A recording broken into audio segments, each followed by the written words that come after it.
All right, good morning, everyone. So I think we will get started. Let me reshare my screen. All right, so first the reminders, it's homework number A will be due next Tuesday. Okay, so it's only a few days from now. You want to probably get started earlier.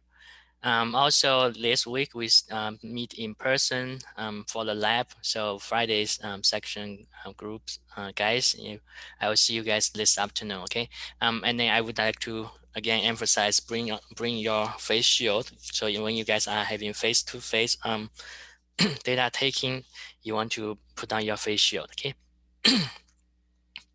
All right.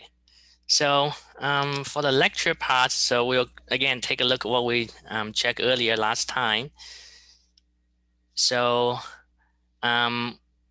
we talk about two main types of collisions. One is elastic collision, the other is the inelastic collision. Okay, and then also for when you see collision in a problem, then you can apply conservation of momentum, and that's otherwise specified.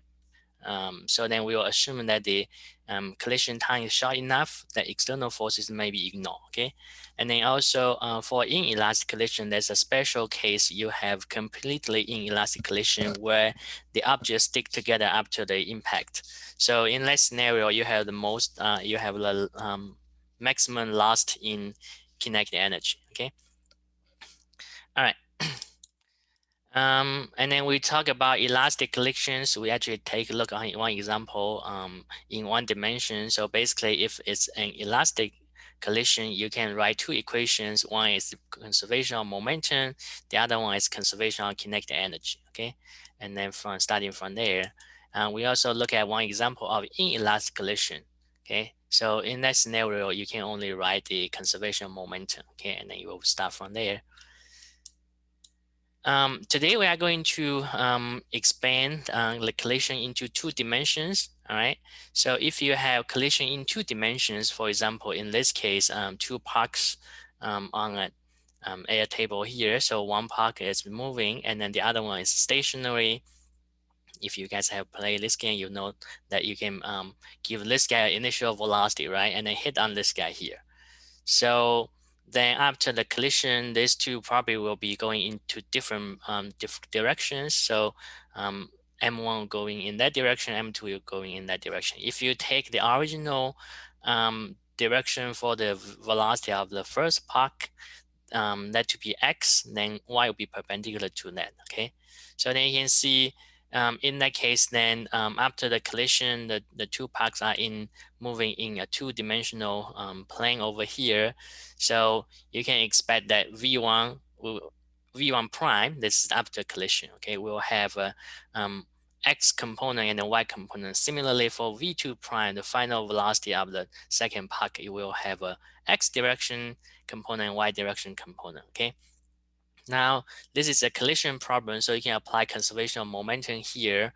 And this is two-dimensional. That means you can apply conservation of momentum in X direction, which means momentum X direction initial is equal to momentum X direction final. And then also you can apply momentum conservation in Y direction. So momentum in Y initial is equal to momentum in Y direction final. Okay.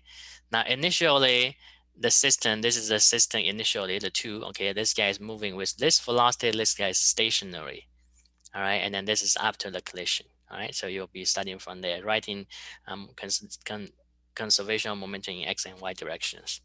All right, we will start looking at one example here. So this is exactly the problem stated in the previous slide. So two identical parks. Okay, so that means the two parks are having the same size and then the same masses. Okay, so M1 equals to M2 basically. It says they're on the air hockey table.